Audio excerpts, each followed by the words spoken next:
So freaked out yesterday because it's a junkyard motor, and I'm like, I don't have time for this. I'm gonna is that YouTube famous Casey Putsch?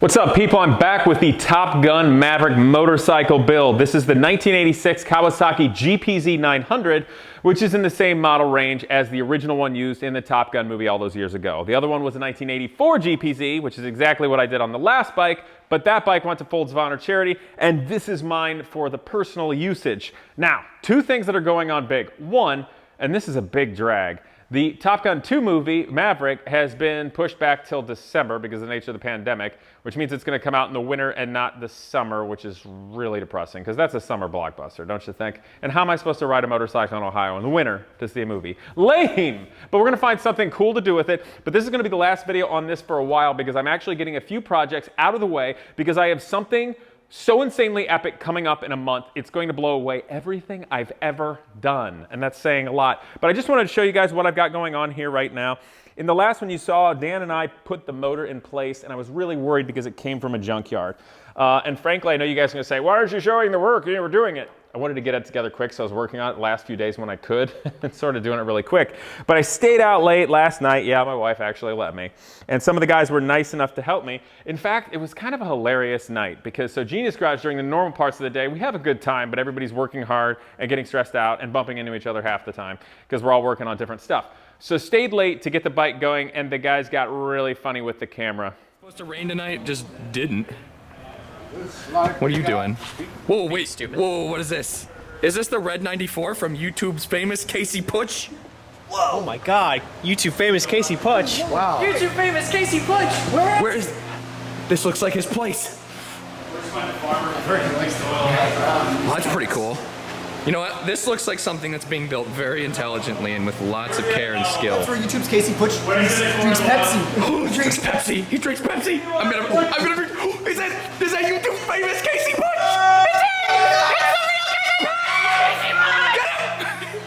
I want a sample of his hair.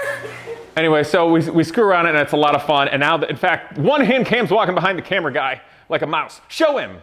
He's freaking out. What do you have to say yourself, being weird behind the scenes? What? He's a man of few words. I don't know what to say. I like putting him on the spot. But anyway, guys, so this is together. Let's just start it up. I want you to hear it. I was so freaked out yesterday because it's a junkyard motor, and I'm like, I don't have time for this. I didn't budget time to put a new motor in this stupid bike. I thought it would run, which is a great point for all you guys out there wanting to build a bike. Generally speaking, you're better off waiting and finding one you know works and runs half decently than being like, oh, this one will do. I think I got a good deal on it. Yeah, well, unless you're really lucky, and you get a bike that's okay, your good deal will turn into a terrible deal in both time and money if it doesn't run, like my bike. And keep in mind that if a motorcycle hasn't been used in a very long time, there's a reason for that, and only two reasons for that, and one of them is bad. It's kind of like in football, only like, what, 3 things can happen when you pass, and 2 of them are bad. So let's just run the ball and get a bike that works. But listen to this. I think it's going to start up and be nice. I've got everything hooked up. I could be crazy. Let's see if it'll fire up with no choke. It's not doing anything at all. Why is it doing nothing at all? Oh, there we go. Oh, it almost fired. Maybe a little choke. Yes. Almost. Come on.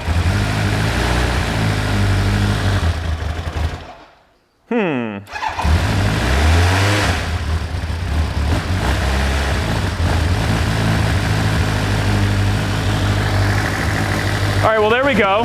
Not bad, not bad. So I was pretty happy with that, to be honest.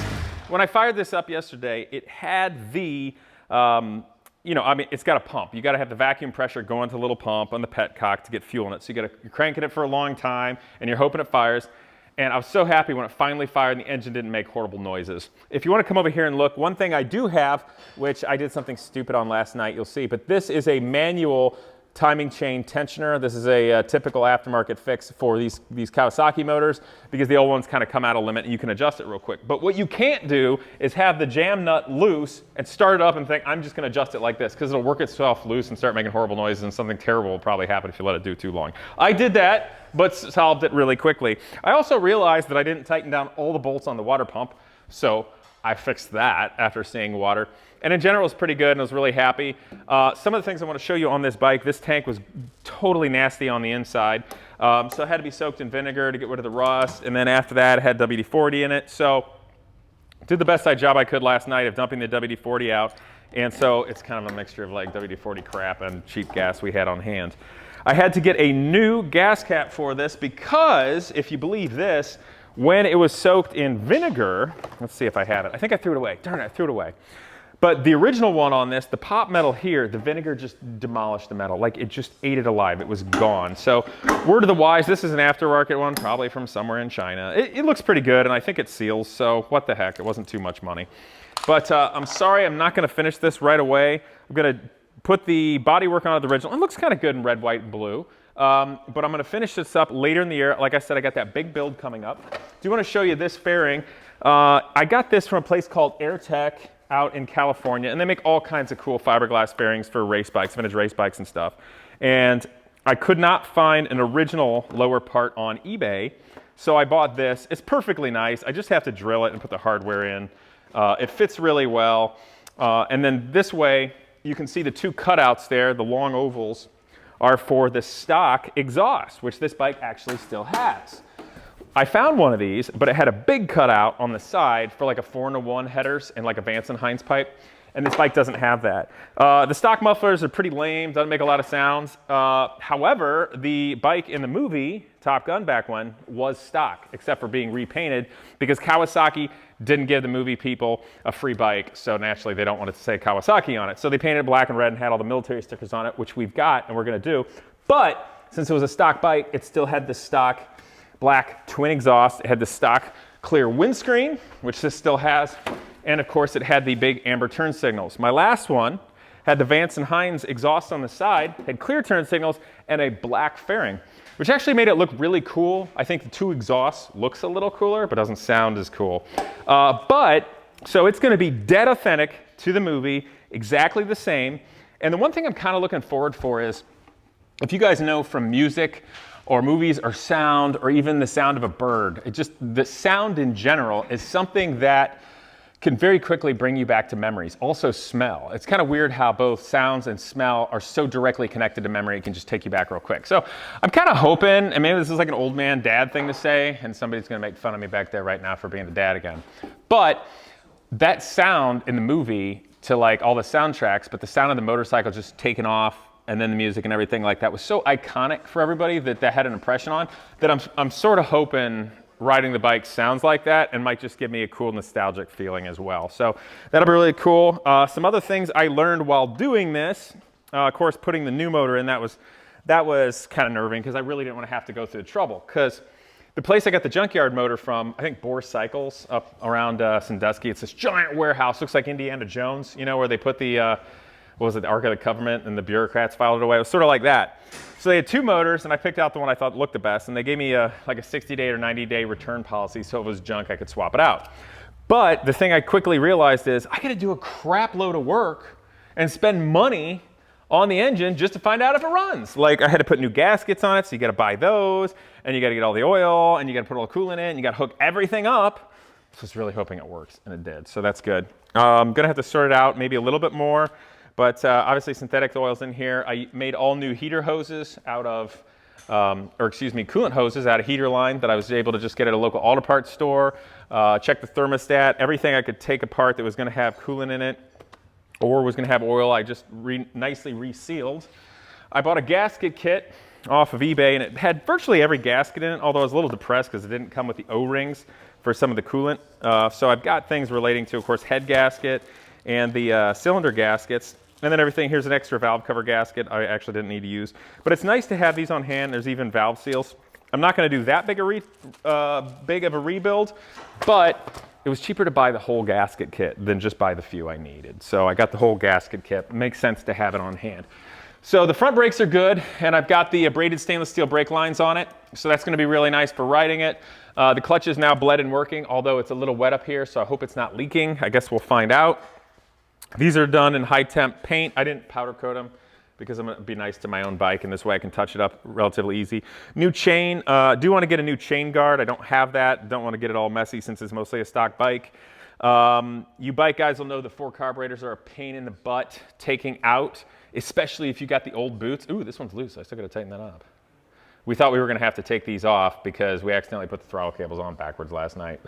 Cameraman, what did you think about that? I had nothing to do with it. You had nothing to do with the cables being labeled backwards? No, I had no relation to that situation. Okay.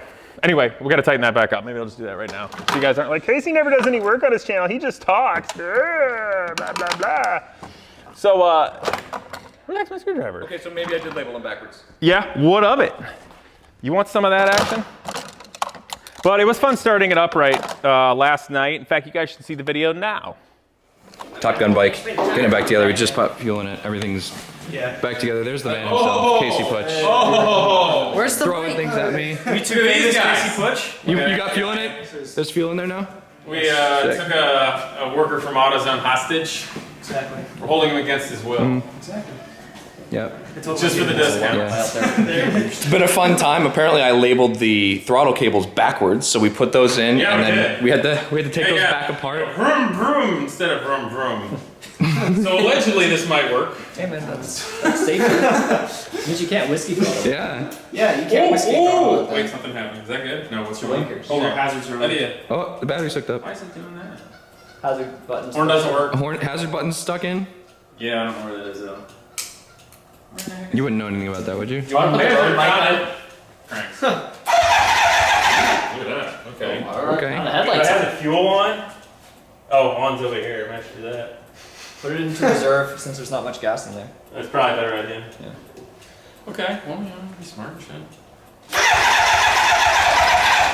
Starter fluid?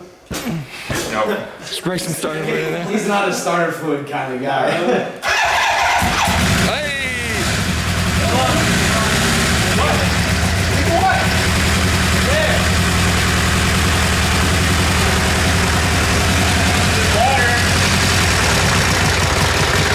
Oh, hold on. I'm gonna. That's not good. You're still recording, huh? Yeah. Yeah. Just go. Yeah, it's after hours. We're raw. It's after hours. This is raw. Yeah, look at Oh, outside. is it time for Evil Genius Garage? Yes. Oh, Genius welcome, welcome. Welcome to Evil Genius Garage. I'm your host. Where is Mr. Owl? Oh, he's keeping a watchful eye. Don't worry. Find Mr. Owl. Do you want me to bring him over? Yes. He's probably drunk on absinthe once again. Happens to the best of us, you know. Especially those in quarantine. Evil Genius Garage. It would have been smart if I would have tightened up the water pump. Where would you like the owl? But you are the owl now. Okay. You are the owl. Mr. Owl. You make a horrible Mr. Owl, I gotta say. Yeah, I don't know what to say. Exactly. Just changed to Genius Garage Uncut. Genius Garage, okay. At least the bottom end sounds okay.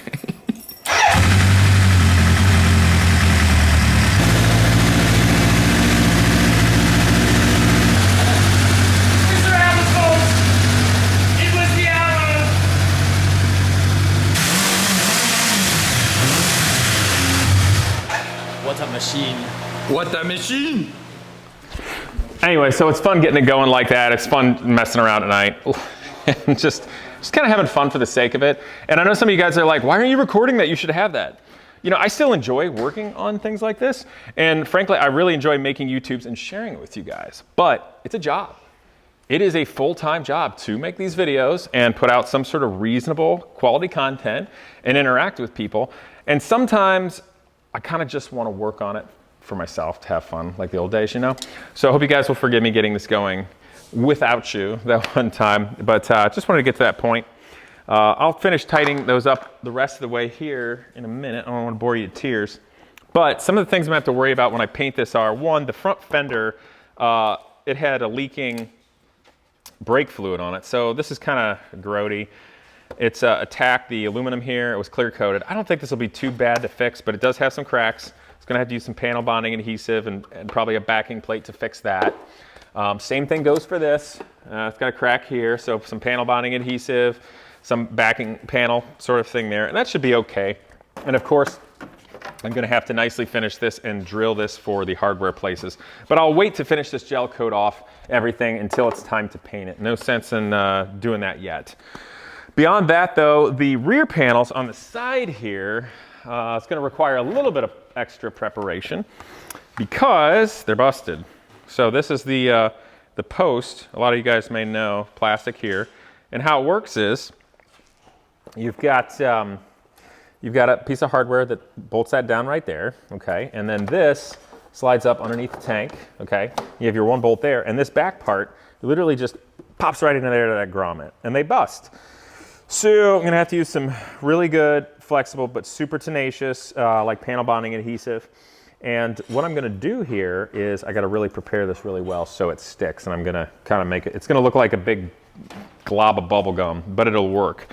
And that is the most important part, and you don't see it. So if it works and it lasts forever and you don't see it and it's a good fix, then it's a good fix. So anyway, here we are, and that's gonna look quite nice.